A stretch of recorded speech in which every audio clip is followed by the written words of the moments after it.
So lately we've been entering an era in which television is slowly becoming outdated. Multiple channels are just giving up and eliminating themselves from the airwaves for good.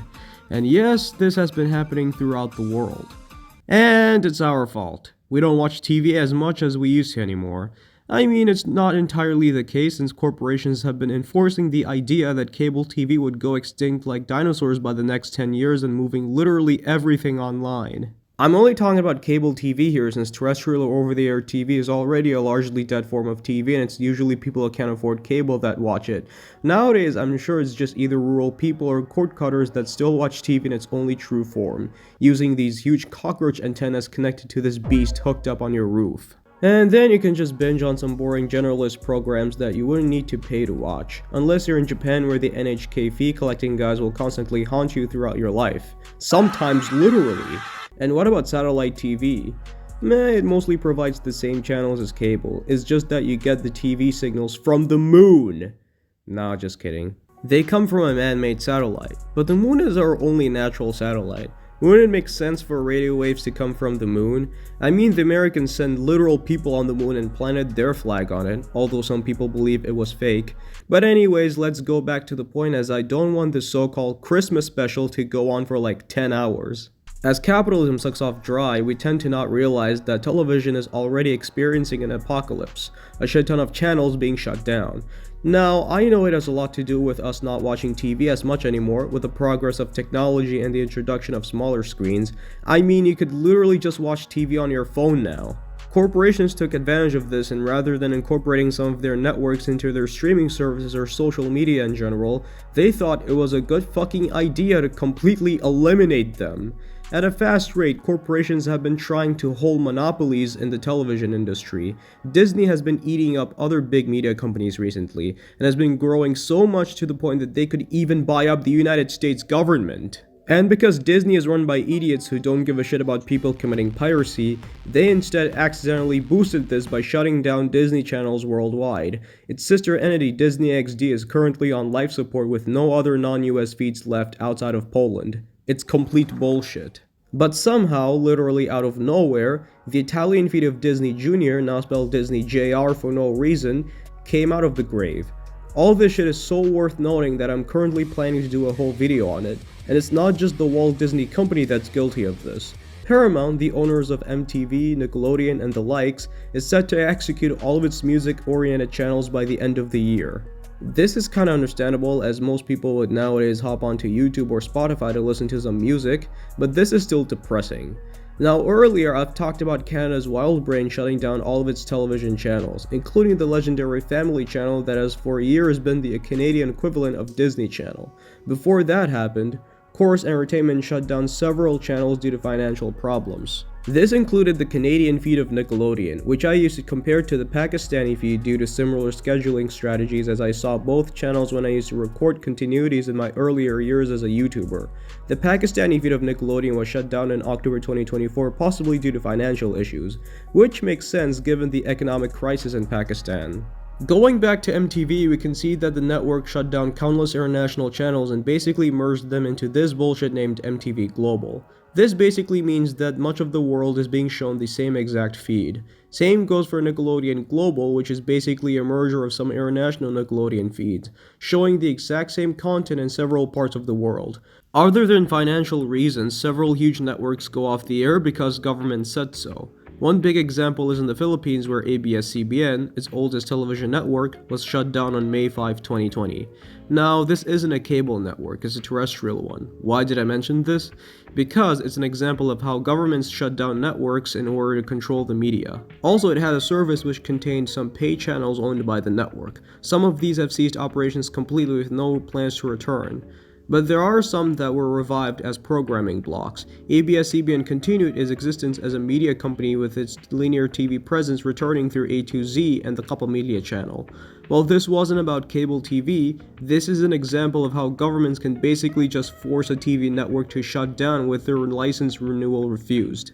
Now let's hop on to HBO. In the United States at least, on August 15, 2025, 4 channels were shut down.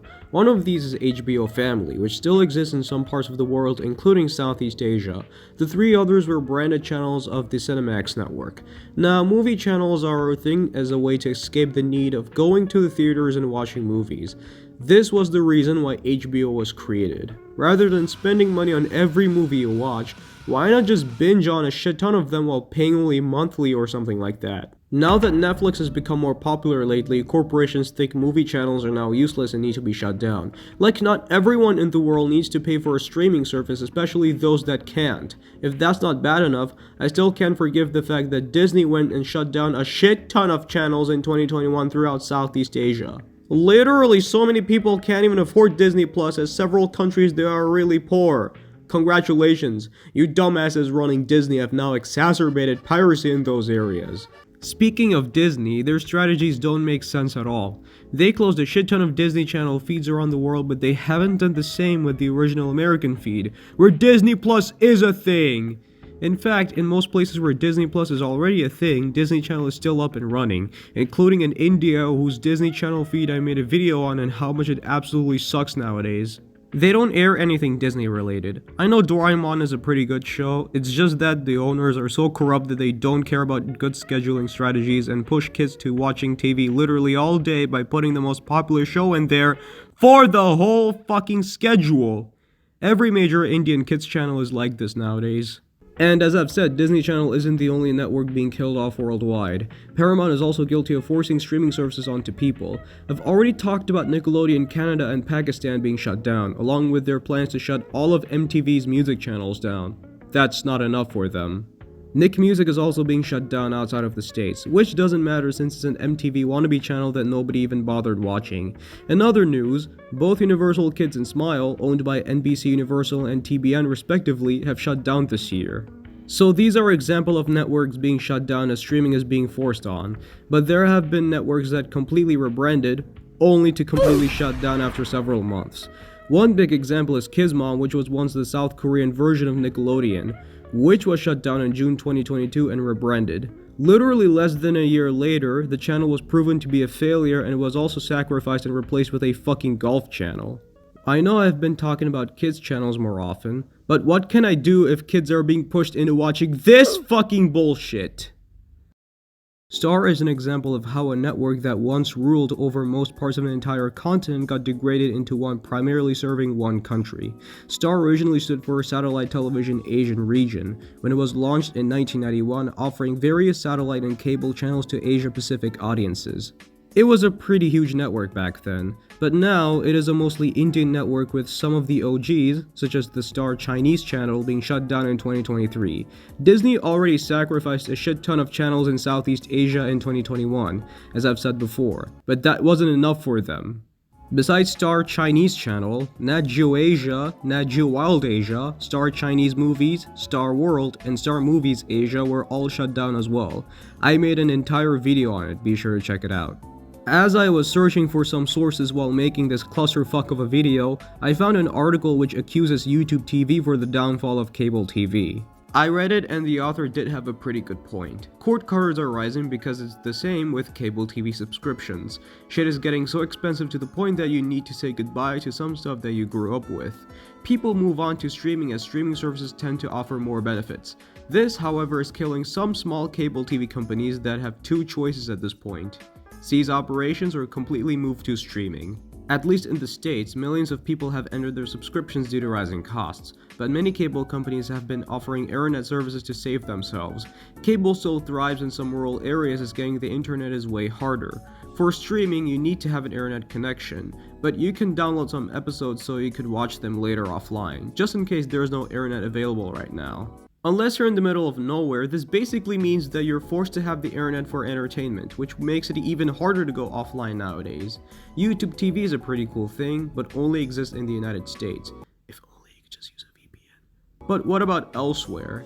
It isn't really dying in other countries, especially in developing countries where streaming is too expensive. But some corporations won't care either way. Growing up in my homeland, Bangladesh, cable was part of my childhood and was basically one of the main reasons I can speak English now. Cable was literally one of the only ways to watch real TV there, as it's impossible to be a cord cutter unless you have an Android TV or want to watch only like 3 channels. North Korea moment, I know. But even North Korea has its own Netflix-style service known as Manbang. Holy shit, North Korea has the internet? Yes, but not the real one. So to conclude, it's not just our fault that cable TV is dying in many places. Corporations have been reinforcing the idea that it is so they can get more money from streaming services. Speaking of streaming services, some like Netflix are raising their prices so they could become cable TV all over again. This is getting ridiculous, so much so that some people would use VPNs to get Netflix for cheaper. For example, Netflix costs around €9 in Portugal where I currently live, which translates to around $10.50. Switch your location to, per se, Tunisia using a VPN and you can get a premium subscription for even less. Big brain time. But even then, who else is there to blame for the fact that TV is absolutely fucking boring nowadays? Corporations. Got nothing else to blame, Ilham? But hear me out. You see how corporations just seem to prefer quantity over quality? That's basically one of the reasons why TV is so shitty nowadays. Most shows on TV are either just mediocre slop with bad writing and acting, or just shit that older people would find interesting. Most good entertainment lies in streaming nowadays, with many top shows rated on places like IMDb being streaming service originals. Nowadays, many people just tend to use TV for YouTube, Netflix, or other shit like that. Because of this, linear TV is going through a crisis, with many popular channels being gone. This is also precisely why G4 was shut down again in 2022 after coming back a year prior. The kind of shit G4 used to air isn't fit for linear TV anymore, as YouTube is a thing. Therefore, not many people bothered watching it. Also, shit is getting so crazy that the Oscars will now be shifting to YouTube in 2029, which is still like around 3 years away. So to wrap things up, even if linear TV is dying in many places, that doesn't mean television itself will. People will just find other ways to use the medium, like using it for YouTube or Netflix as I've just mentioned. Also in the past, there have been multiple ways to kill off TV. VHS, DVDs, Blu-rays, you name it, TV still stayed strong. Hell, if you take a look at radio, it's still thriving to this day and is especially necessary for natural disasters or whatnot when TV or the internet aren't available. Even then, TV would still evolve, but in a completely different way by the next 10 years or so. Come on now, don't ask me how. I'm not a Simpsons writer who could predict the future. So 2025 has been much more of a roller coaster than I thought, and with the rise of generative AI and racism worldwide, I'm deeply concerned as to what 2026 would be like. I mean, at the end of the day, the World Cup would happen next year, so I guess that would be a break from all the extreme madness, I guess. Anyways, that's all for this video, and that's also all for 2025. Please like, share, and subscribe, and I'll see you guys when I have the opportunity to do so. Happy holidays, happy new year, and as always, definitely never forgetting to say, peace.